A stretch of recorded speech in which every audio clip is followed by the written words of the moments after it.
The room smelled of metal and sleep, the kind that wraps around you when time forgets to move. Machines whispered in soft green blinks beside the bed, each one keeping a rhythm I wasn't sure belonged to me anymore. I woke to the sound of weeping.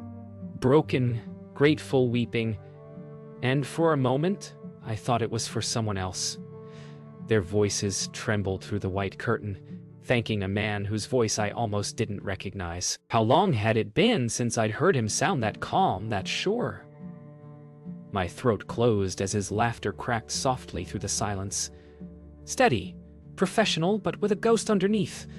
What secret could break a family twice? When he stepped closer, his shadow crossed my bed like a storm cloud rolling over the sun. I didn't speak. I wanted to, but the truth between us had grown too heavy for words. The crying quieted. The door clicked shut, and in the stillness that followed, I realized this was how forgiveness began. Not with a word, but with breath shared between strangers who once called each other family. The hum of the hospital corridor bled into her dreams, folding sound and memory into the same fragile echo. She remembered the first time she taught him how to hold a spoon, how he'd laughed when she pretended not to see him slip food to the dog beneath the table. Now that same hand held lives, signed forms, delivered miracles. And yet it could not touch hers. The distance between them was not measured in years, but in choices. Outside, footsteps passed. A stretcher rolled by. A voice asked for coffee. Life carried on in its indifferent rhythm while she lay between worlds, wondering if forgiveness could be earned in silence. Somewhere deep inside, she knew he had come not just to save her, but to prove something neither of them could name. The air thickened with the weight of what was unsaid. He'd never believed the past could echo so loudly in a single room. Every breath she took reminded him of every time he hadn't called, every message he drafted and deleted. The sound of her breathing was thin, uneven. Each inhale a question, each exhale a reminder. He wanted to speak, to tell her that the years apart had not erased the child who waited by the kitchen door, listening to her hum against the radio. But words, when they finally came, would carry too much weight. So he let silence speak instead. Outside, rain began to slide down the glass, soft and slow, tracing lines like veins of memory. The knock on the door was gentle, hesitant, the kind of sound people make when they already know the truth. Mara's voice wavered as she asked if she could come in. He nodded, though his throat felt closed. She stepped into the room carrying the weight of years. Old arguments, lost birthdays, the kind of grief that doesn't heal but rearranges itself into silence. They stood on opposite sides of the bed like strangers orbiting a dying star. When Eleanor's eyes flicked between them, something ancient passed through the room. A tired love that refused to die, even after everything. By evening, the ward quieted. The world shrinking to the sound of breath and the faint hum of machines. He sat by her side as the sky outside burned from gold to violet. The city beyond the glass seemed impossibly distant. Cars, lights, voices, all part of another life he'd left behind. When her eyes opened, cloudy but searching, he reached out, this time not as a doctor, but as a son. Her fingers brushed his, light as memory, fragile as truth. And though no words passed between them, the silence carried everything they could never say. A peace he hadn't known in years filled the room, soft and aching. The next morning, light broke through the window like something cautious, gold trying to remember warmth. He stood by the bed, watching her chest rise and fall, afraid that each breath might be the last. Overnight, the weight of his choices had settled on him like dust, filling the spaces between his ribs. He thought about the years he'd spent running. From her, from himself, from the truth that healing others would never heal what she'd broken. But now, as she stirred beneath the sheets, a fragile sound escaped her throat. It wasn't sharp like it once was, not a wound reopening, but a thread reaching out. He turned, eyes glassed with shock, and for the first time in decades, he didn't feel like a doctor. He felt like a son again. Her voice, thin and uncertain, carried memories like smoke. You shouldn't have come, she said, and yet her fingers never let go of his. Every word cracked between them, every pause trembling with what they both wanted to undo. He smiled, though the corners of his mouth quivered with old ache. The hospital faded. Only the sound of the rain on the glass remained, like applause from ghosts. He wanted to tell her that he'd forgiven her long ago, but forgiveness, he knew, was never a single act. It was the slow unraveling of blame, the quiet courage to keep showing up. By midday, the family gathered, hesitant, careful not to break whatever fragile truce had formed in the night. The air in the room felt charged, like before a storm. Mara stood at the foot of the bed, her voice measured, but trembling as she asked how their mother felt. He watched them, sisters and brothers united by absence, each carrying a different version of the same wound. Eleanor's eyes moved between them all, slowly, thoughtfully, as if trying to remember who they had once been to each other. And for a fleeting moment, the silence in that room felt like prayer. When visiting hours ended, Mara lingered by the window while Samuel checked Eleanor's vitals one last time. The hum of the machines was steady, the quiet almost too soft. You always wanted to fix her, Mara said without looking up. He froze, his hands stilling on the monitor.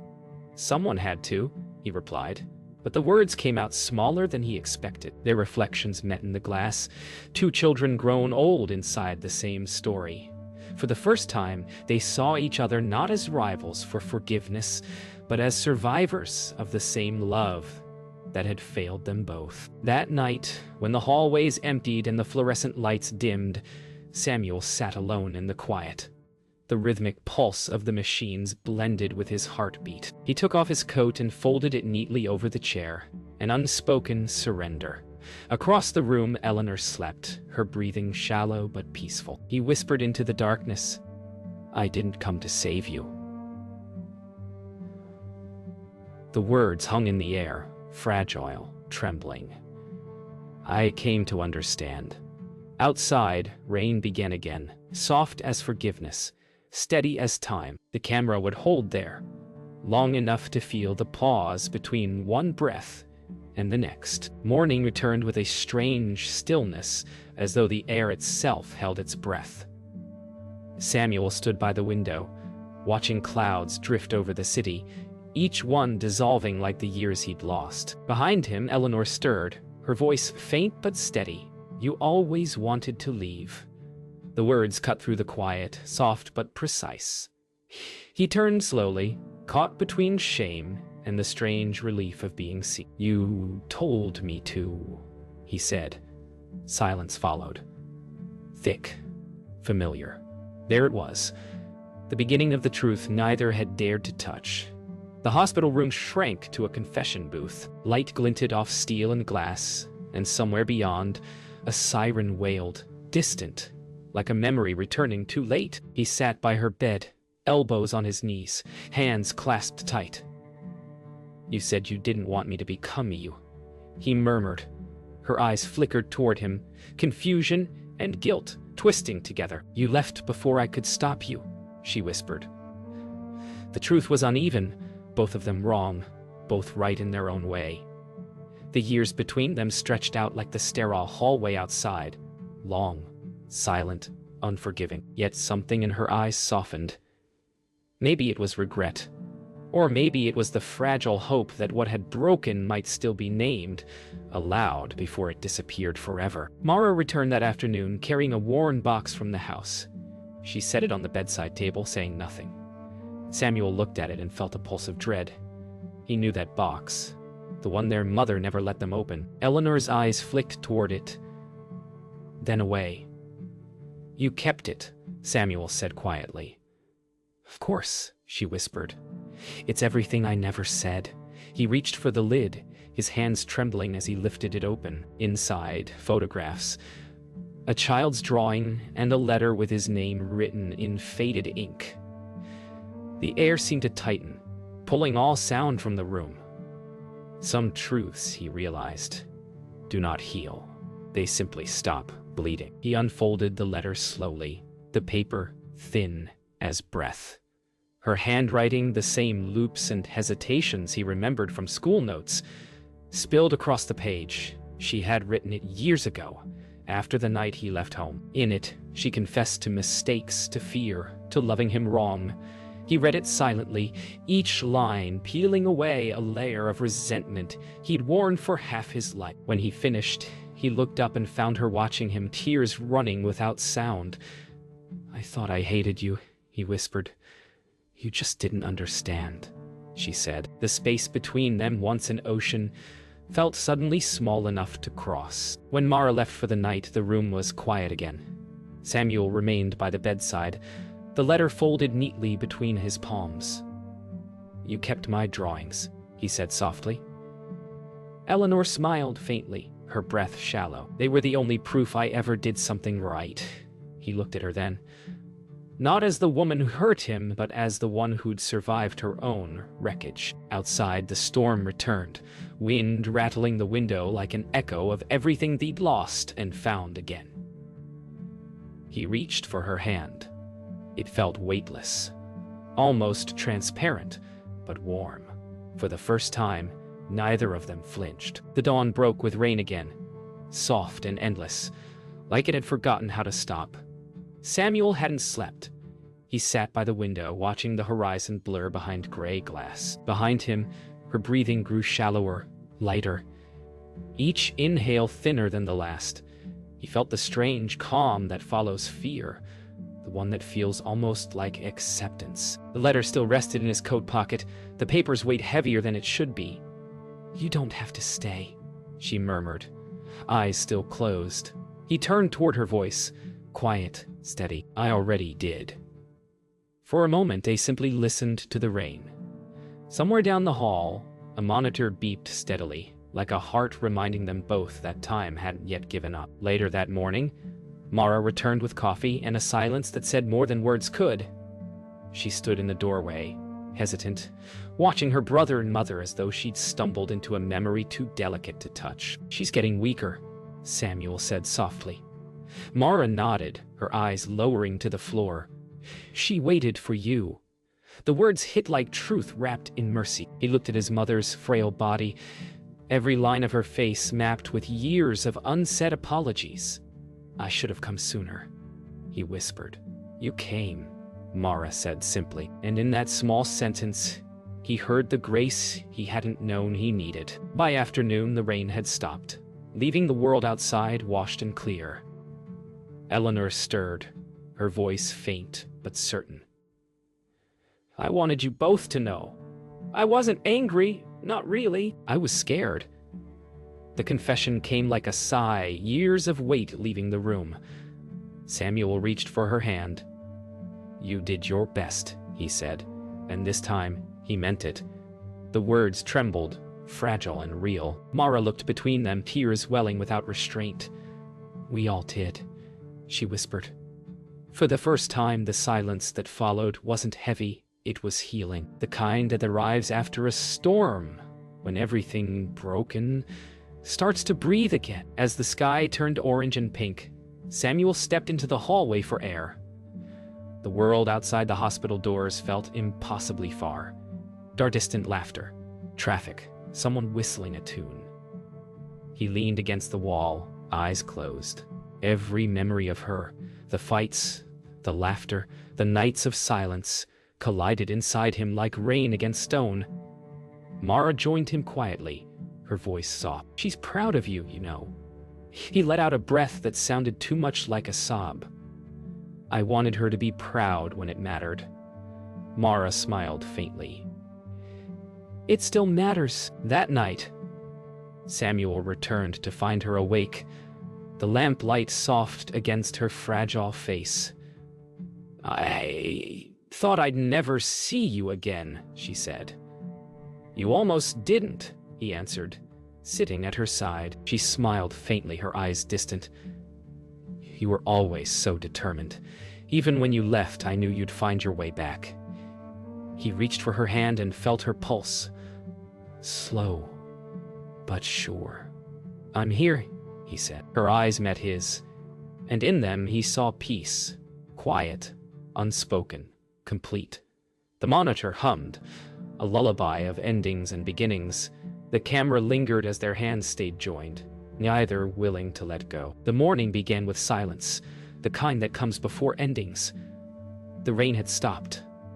The world outside the window shimmered, clean and weightless, but inside the room, time seemed to hesitate. Samuel watched the monitor trace each faint beat, the green light blinking slower than before. He didn't need to check her chart. He knew. "You remember that tree in the yard?" Eleanor whispered. "The one that never bloomed." He nodded, his throat tight. "It finally did," she said, a fragile smile crossing her lips.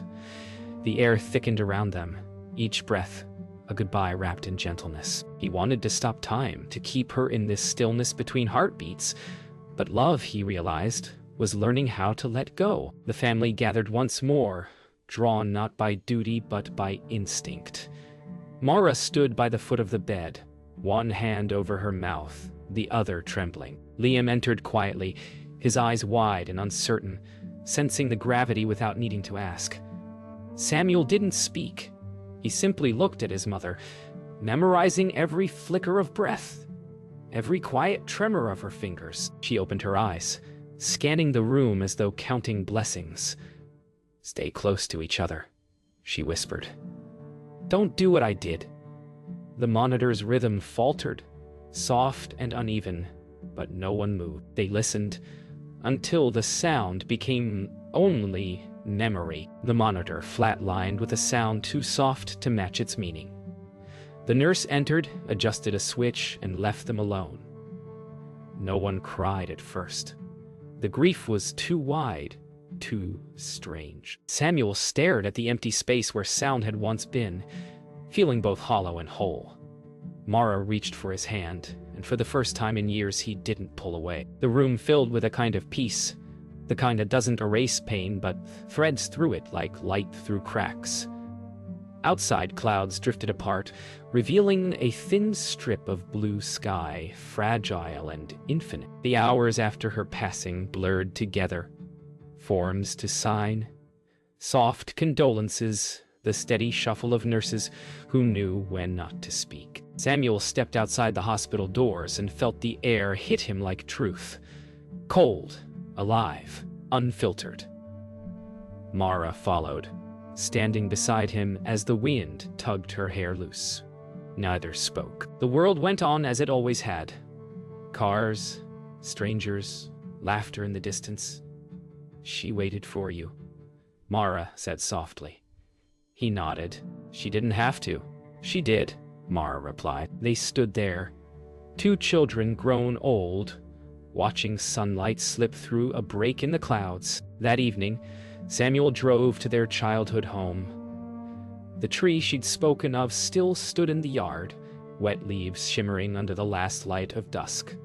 And there, tiny white blossoms, trembling in the wind. He walked closer, touched one petal, felt it collapse softly against his skin. In that moment, the years of distance folded inward, like a letter closing itself. He whispered a thank you into the air, not expecting an answer. The wind rustled through the branches and he smiled faintly, the ache inside him now gentle, almost tender. Love, he thought, never really leaves. It just changes where it lives. A week passed before the quiet began to feel real. The house smelled the same. Lavender, rain, dust. But the silence was new, sharper, more honest. Samuel moved slowly through each room, his footsteps echoing where laughter once lived. In the living room, a stack of his childhood drawings lay scattered on the coffee table, still bright with crayon colors that refused to fade. He picked one up. A stick figure of a woman and a boy holding hands beneath a crooked tree. His throat tightened. Love had always been there, just drawn differently. The air felt heavy with memory, yet strangely lighter too, as if the walls themselves had exhaled after years of holding their breath. He sat down, the drawing trembling in his hands, and let the quiet wrap around him like something sacred. Mara came by that afternoon, carrying boxes in gentle silence. Together, they sorted through their mother's belongings, Letters, photographs, tiny fragments of lives half remembered. Every drawer was a story waiting to be forgiven. She kept everything, Mara said, her voice breaking into a small laugh. Even the burnt cookies recipe. Samuel smiled, a sound almost foreign to him. They worked without hurry, each item like a piece of the puzzle that once was their family. For the first time, they were running from memory. They were curating it, tenderly, as if rebuilding a house with pieces of air and love. Later, Samuel found an old cassette player in a drawer. He pressed play, expecting silence, but instead came her voice, faint and crackling through time. If you're hearing this, she said softly, then I hope you've forgiven me. Mara froze, hands still. The recording continued, a lullaby and a memory entwined in sound. I tried to love the best way I knew. I just didn't know enough. Her words filled the room, ghostly but alive. Samuel closed his eyes, and for a brief moment she was there, between them, around them, not gone, but changed. They sat together, listening, tears silent but steady, as her voice faded like the last note of a song that never truly ends. When night fell, they sat on the porch, the air cool and sweet with summer wind. The house behind them no longer felt haunted. It simply felt lived in. Do you ever think we'll stop missing her? Mara asked. Samuel watched the stars, faint behind drifting clouds. No, he said. But I think that's the point. A faint smile touched her lips, soft as memory.